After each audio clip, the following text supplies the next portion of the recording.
Imaginez un monde où chaque décision peut littéralement changer la réalité. Aujourd'hui, on plonge dans la série La Quatrième Dimension, une série remplie de mystères, de rebondissements et de dilemmes inimaginables. Mais voilà le défi. Je vais vous raconter l'histoire jusqu'à un point crucial. Et c'est à vous de deviner comment ça se termine. Alors, restez jusqu'à la fin. Laissez votre théorie en commentaire. Et peut-être que vous aurez raison, ou pas. Et surtout, abonnez-vous et activez la cloche. Parce que nos résumés de films vont continuer à vous surprendre. Cette histoire débute avec un homme solitaire, réfugié dans le grenier d'une église. Il fait une découverte inattendue, une maquette en carton de sa ville. Avec stupéfaction, il y trouve l'église où il vit, et même une miniature de lui-même. Intrigué, il décide de pulvériser de l'eau sur la représentation de l'église. Miraculeusement, une fine pluie commence à tomber dehors. Incapable d'y croire, il réessaie. Cette fois, l'averse s'intensifie. C'est alors que l'homme comprend. Cette maquette possède un pouvoir magique. Un an plus tôt, la petite ville rurale de Littleton était secouée par une nouvelle tragique en première page des journaux. La nouvelle maire, Trina Grant, était morte dans un accident de voiture. Trina, adorée par les habitants, avait remporté les suffrages grâce à son opposition farouche à l'extension d'une autoroute. Ce projet, soutenu par son rival, John Conley, menaçait de couper Littleton de la route principale, condamnant la ville à l'isolement. La mort de Trina semblait offrir à Conley l'opportunité d'imposer son projet. Aujourd'hui, un an après cette tragédie,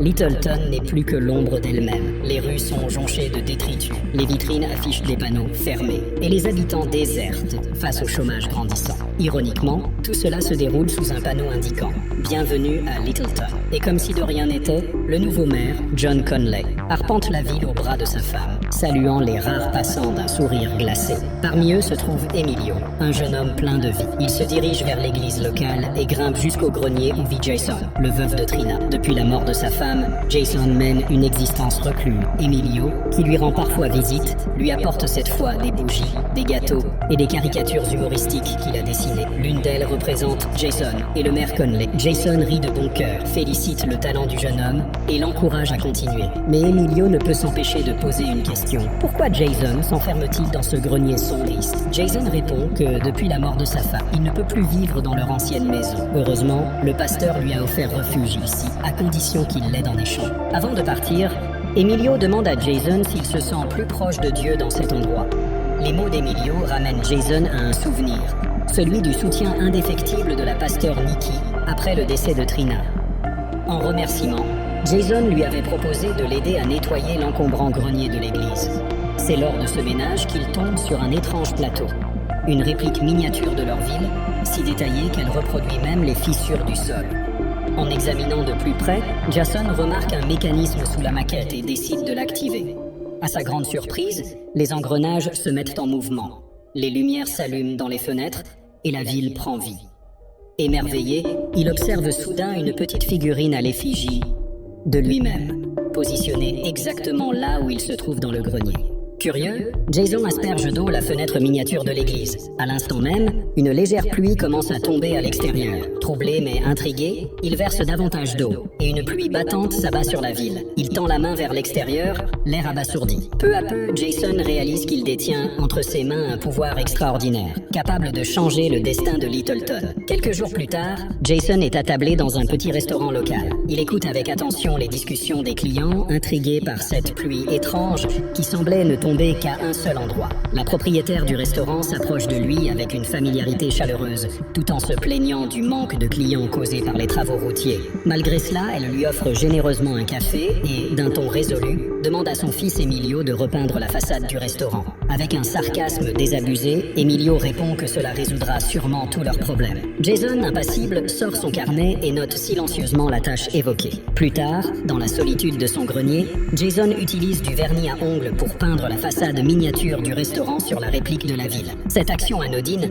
va pourtant changer les choses de manière spectaculaire. Le lendemain matin, une foule intriguée se presse devant le restaurant, où la façade brille désormais d'une teinte vive et fraîchement appliquée. Emilio, confus, jure à sa mère qu'il n'a rien à voir avec cette transformation. Mais celle-ci, furieuse, s'insurge. Cette initiative a été prise sans l'autorisation du maire, et la couleur orange pourrait ne pas lui plaire. Jason, un sourire en coin, observe la scène et fait remarquer que cette teinte n'est pas orange, mais pêche, ce qui apporte une touche de lumière bienvenue dans cette grisaille ambiante. Après un moment de réflexion, la propriétaire acquiesce, légèrement apaisée. Le lendemain, alors qu'il quitte l'église, Jason remarque un poster de la campagne électorale de Conley accroché à la clôture. Avec un mépris à peine voilé, il l'arrache et le jette. Au même instant, il entend le cri strident d'une vieille femme, tombée après s'être tordu la cheville dans un trou béant du trottoir.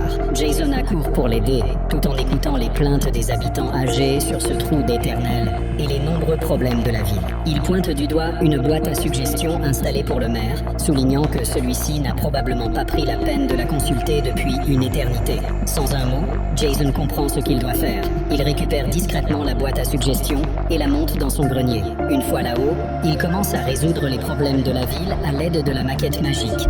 Les trous sont comblés, les déchets disparaissent, les routes sont nettoyées, et même un chien affamé et furieux reçoit un os gigantesque, issu de l'assiette de Jason, mais réapparu dans le monde réel. Le lendemain, Jason arpente la ville, satisfait, observant les réactions enthousiastes des habitants face aux changements miraculeux survenus durant la nuit. En entrant dans le restaurant, il surprend Conley en train de réprimander Emilio et sa mère à propos de la couleur de la façade, qu'il n'a pas approuvée. Avec une froide détermination, Jason interrompt la conversation et place le maire dans une position inconfortable en mentionnant la mémoire de sa défunte épouse. Plus tard, Jason visite une boutique où il surprend une conversation entre des clients. Ils discutent des améliorations récentes et se demande s'il est encore nécessaire de quitter Littleton. L'un d'eux évoque la présence d'un ange gardien qui semble veiller sur la ville. Jason, gardant son calme, confirme cette idée mais reste prudent. À sa grande frustration, un homme attribue ce rôle providentiel au maire Conley, affirmant que tout cela est grâce à lui et qu'il faudra voter pour lui lors de la prochaine élection. Un sourire amer se dessine sur le visage de Jason. Ce ne sera pas une réélection, mais bien une élection, murmure-t-il pour lui-même, le regard déjà fixé sur ce qu'il devra accomplir ensuite. Étant donné que la précédente maire, c'est-à-dire l'épouse de Jason, est morte avant la fin de son mandat. Conley n'a pas été élu. Il a simplement hérité du poste. Une femme, assise à proximité, déclare que peu importe comment Conley est devenu maire, tant qu'il fait son travail. Un homme acquiesce et propose à Jason de lever son verre à la santé du maire. Jason refuse poliment et quitte les lieux, le regard pensif. Une fois la nuit tombée, Jason retourne à son grenier et travaille sur la maquette. Ses pensées vagabondent. Comment pourrait-il augmenter l'attractivité touristique de la ville? Après des heures de réflexion, il construit un panneau lumineux gigantesque qui proclame Littleton, la plus petite ville magique d'Amérique. Dès le lendemain, Littleton renaît. Les touristes affluent, les files d'attente s'allongent à la station-service et il est presque impossible de se frayer un chemin dans le parking bondé du restaurant. L'ambiance de la ville s'est métamorphosée. Lors de la messe dominicale, l'église est pleine à craquer. La pasteur Nikki, rayonnante, accueille les visages qu'elle n'avait pas vus depuis des mois. Elle prend la parole et déclare que cette journée est dédiée aux miracles qui ont ramené la vie à Littleton. Nous ignorons qui est ce mystérieux bienfaiteur, mais il mérite notre reconnaissance, dit-elle avec ferveur. Certains paroissiens crient que cela doit être l'œuvre du nouveau maire. L'épouse de Conley, intriguée, lui demande s'il est derrière tout cela.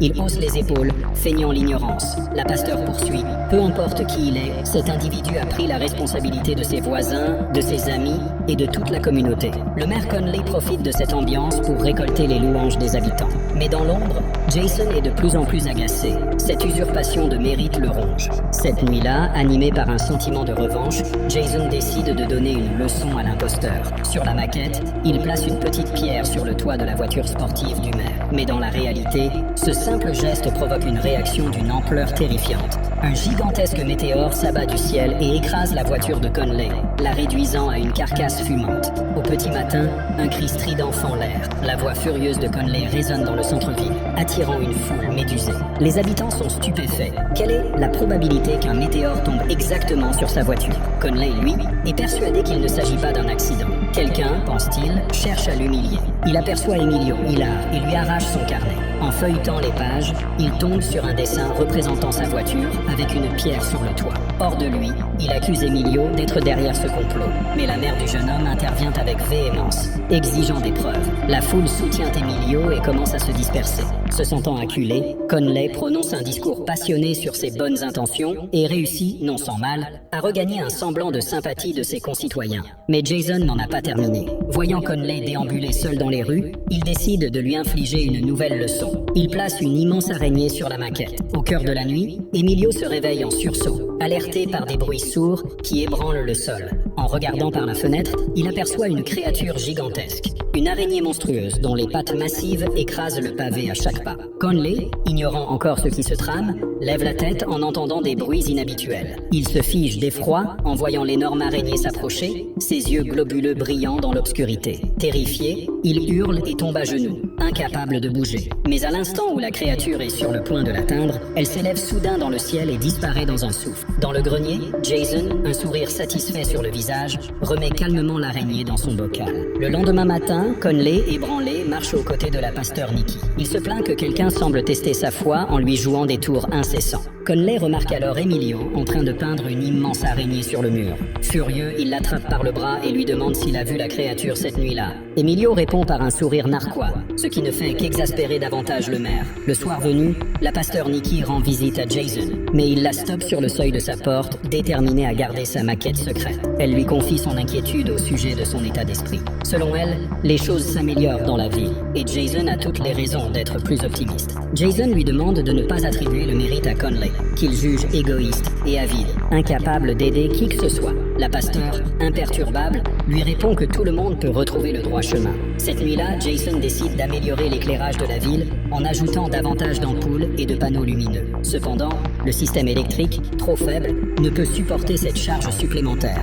Et toute la ville plonge dans l'obscurité. Les habitants, paniqués, se rassemblent à la lueur des bougies pour une réunion d'urgence à l'église. Ils exigent que l'électricité soit rétablie immédiatement. Conley explique que les problèmes sont graves. La centrale électrique de la ville a cédé à cause des nouvelles installations lumineuses. Les réparations sont possibles, mais elles pourraient en prendre plusieurs semaines. Une vieille dame, désespérée, mentionne que son appareil à oxygène dépend de l'électricité. D'autres habitants, frustrés, réclament des solutions immédiates et accusent le maire d'être à l'origine de ce désastre, puisqu'il aurait installé tous ces nouveaux panneaux. Mais Conley proteste, affirmant qu'il n'a rien à voir avec tout ça.